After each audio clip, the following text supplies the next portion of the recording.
আসসালামু আলাইকুম। দিলুস কিচেন থেকে আজ আমি একটি দারুণ মজার এই রেসিপি নিয়ে এসেছি। সেটি হলো মুরগির পায়ার নেহারি। এই যে দেখুন, মুরগির পায়ার নেহারি। এই মুরগির পায়ার নেহারি আপনারা, আমি জানি অনেকেই খান নাই। যারা খান নাই, আজকের এই রেসিপি তাদের জন্যে।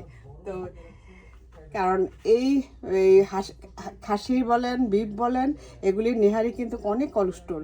কিন্তু আপনারা এই মুরগির পা দিয়ে এইভাবে খাবেন।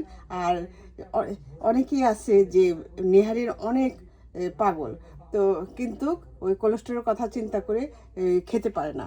কিন্তু আর কোনো চিন্তা নয়, আমার রেসিপিটা ফলো করে আপনারা এইভাবে বানিয়ে খেয়ে দেখবেন। আপনাদের কাছে অনেক ভালো লাগবে। আর এটা রান্না করতে হলে, এই আইটেমটা রান্না করতে হলে আপনাদেরকে আমার ফুল রেসিপিটা ফলো করতে হবে এবং শেয়ার করে সবার মাঝে ছড়িয়ে দিবেন, যেন সবাই দেখে এই আইটেমটা রান্না করতে পারে।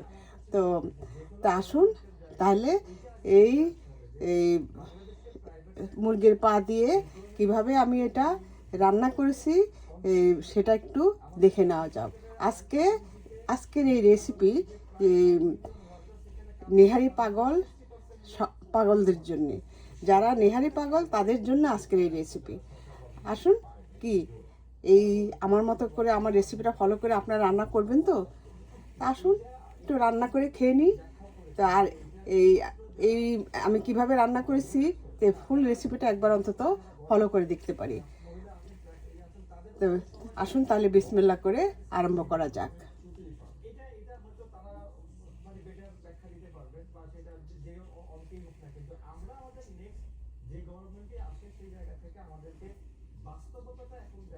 আজ আমি একটি ভিন্ন ধর্মী রান্না করার জন্য আমি এখানে কিছু এই যে মুরগির পা নিয়েছি। এই যে মুরগির পা নিয়েছি, এই পাটাকে আমি নখগুলো কেটে ভালোভাবে পরিষ্কার করি। যে দেখুন, কোনো ময়লা বলতে কিছু নেই। পরিষ্কার করে তারপর মাঝখানে আমি দুটা ভাগ করে নিয়েছি। নিয়ে এখন আমি এটার মধ্যে আমার মানে কাঁচা আদা নাই, ফ্রেশ আদা নাই, আমি সেই জন্য এখানে আমি একটু আদার কিউব করে আদাটা দিয়েছি। আর দিব কিছু ভিনেগার। এই যে ভিনেগার, আর দিব লবণ। এগুলো দিয়ে আমি এই 2 ঘন্টার মতো আমি ম্যারিনেট করে রেখে দিব। এই যে দেখুন, 2 ঘন্টার মতো ম্যারিনেট করে রেখে দিব। এটা দিয়ে আমি এই নিহারি রান্না করব। মানে আমরা সাধারণত গরুর নিহারি খেয়েছি বা খাসির নিহারি খেয়েছি, মানে যেটাকে আমরা পায়াও বলি। তো সেই নিহারিটা আমি মুরগির পা দিয়ে রান্না করব। কারণ গরুর নেহারি খেয়েছেন এবং খাসির নেহারি খেয়েছেন, কিন্তু মুরগির নেহারি খেয়েছেন কিনা আমি জানি না। তবে এভাবে রান্না করে খেয়ে দেখবেন, এটা অনেক মজার। কারণ এই গরুর নেহারি ধরেন প্রচণ্ড চর্বি থাকে, যার কারণে এটা শরীরের জন্য ক্ষতিকর। কিন্তু এই মুরগির পায়ের নেহারিটা কিন্তু খুব একটা ক্ষতিকর না, এটার মধ্যে ভালো ক্যালসিয়াম আছে। তবে তেমন এটা চর্বি নাই। তো এটা দিয়ে, এই মুরগির পা দিয়ে আপনারা এই নেহারি তৈরি করে খেতে পারেন। আর আমি এই লবণ, ভিনেগার আর আদা দিয়ে ম্যারিনেট করে রেখে, মানে এটাকে ঘন্টা 2 মতো রেখে দিব। তাহলে যে মুরগির যে একটা মানে একটা গন্ধ থাকে, সেই গন্ধটা চলে যাবে। আমি কিন্তু এটা ফেলে দিব, পানিটা ফেলে দিব, ধুয়ে তারপর পানিটা ফেলে দিব। তাহলে 2 ঘন্টা পর আবার ফিরে আসবো। এই যে এই মুরগির পাটা আমি ভিনেগার, আদা আর লবণ দিয়ে ভিজিয়ে রেখেছিলাম পানি দিয়ে। তো এখন ভালোভাবে ধুয়ে তারপর এটাকে মানে ভালোভাবে ধুয়ে নিয়েছি। এখন আমি এটা রান্না করব।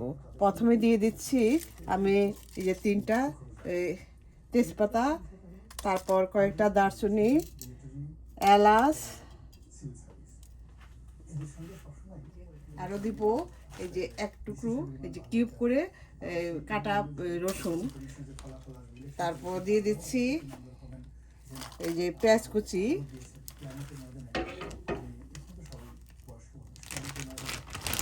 দিচ্ছি এই যে কিউব করে কাটা আদা, এখন দিচ্ছি 1 চামচ হলুদের গুঁড়া, তারপর 1/2 চামচ মরিচের গুঁড়া,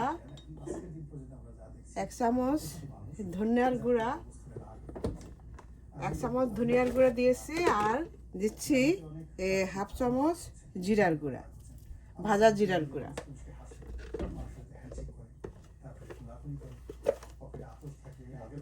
এই 1/4 চামচ দিচ্ছি গরম মশলার গুঁড়া, আর দেব স্বাদ মতো লবণ। আমি সরষের তেল দিচ্ছি, আপনারা সয়াবিন দিতে পারেন, কোনো সমস্যা নেই। আমি সরষের তেল দিয়ে এটা রান্না করব। আমার কাছে সরষের তেল দিয়ে রান্না করলে খেতে ভালো লাগে। এখন এটাকে ভালোভাবে মিশিয়ে নিচ্ছি। এই যে আমার এটা মেশানো হয়ে গিয়েছে। এই যে দেখুন, অনেকে আছে মুরগির পাটাকে নাক ছিটকায়, কিন্তু আসলে এটা এই পাটা খেতে কিন্তু আসলে আমার কাছে ভালো লাগে, এবং এটা অনেকেই কিন্তু এই পা পছন্দ করে। এই কারণ এই পায়ের মধ্যে আসলে যেরকম নাক ছিটকায়, পায়ের মধ্যে কিন্তু আসলে কি আছে, এগুলি পরিষ্কার জায়গায় থাকে, পরিষ্কারভাবে চাষাবাদ করে, তো পায়ের মধ্যে তো কোনো ময়লাই থাকে না। তো আমরা যদি ভুঁড়ি খেতে পারি তাহলে পা কেন খেতে পারবো না? তো যাই হোক, এখন আমি মশলাটা দিয়ে দিচ্ছি, দিয়ে দিচ্ছি পানি। এই পা দিয়ে পায়া রান্নাটা করে খেয়ে দেখবেন মানে খেতে কতটা স্বাদ। এই যে এখন এটাকে ভালোভাবে সিদ্ধ করব। এখন ঢেকে দিব, আমি ঢেকে চুলাটা জ্বালিয়ে দিচ্ছি। সিদ্ধ হওয়া পর্যন্ত আমি অপেক্ষা করব। সিদ্ধ হওয়ার পর আবার ফিরে আসব।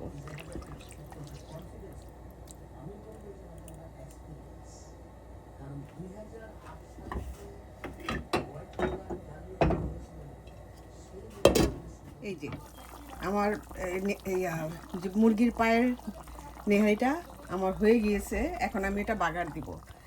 আমি দিব এই যে 4 চামচে 1 চামচ এই লেবুর রস, আর 1 চামচ এই যে কর্নফ্লাওয়ার গুলে রেখেছিলাম, এই যে 1 চামচ, এই 4 চামচে 1 চামচ আমি কর্নফ্লাওয়ারটা গুলে রেখেছি, এই কর্নফ্লাওয়ারটা দিব। এখন আমি পেঁয়াজ দিয়ে বাগার দিব। বাগার দেওয়ার জন্য এখানে চুলায় একটা হাঁড়ি বসিয়ে তেল দিয়ে দিয়েছি, দিয়ে আমি পেঁয়াজ কুচি দিয়ে দিলাম। কারণ এভাবে বাগারটা দিলে খেতে ভালো লাগে, দেখতেও সুন্দর লাগে, খেতেও ভালো লাগে। এখন এটা ব্রাউন হওয়া পর্যন্ত আমি ভেজে নিব। যেমন পেঁয়াজটা ব্রাউন করে ভাজা হয়ে গিয়েছে, এখন আমি সেই নেহারির মধ্যে আমি ঢেলে দেবো। এখন আমি এই নেহারির মধ্যে ঢেলে দিচ্ছি।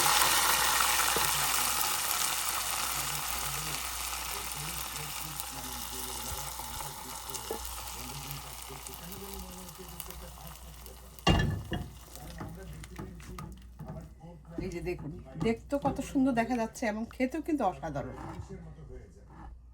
এইভাবে আপনারা এই রান্না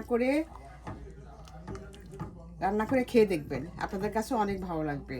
এখন আমি দিয়ে দিচ্ছি কিছু ধনিয়া পাতা কুচি, সুন্দর একটা ফ্লেভারের জন্য আমি দিয়ে দিচ্ছি কয়েকটা আস্ত কাঁচামরিচ।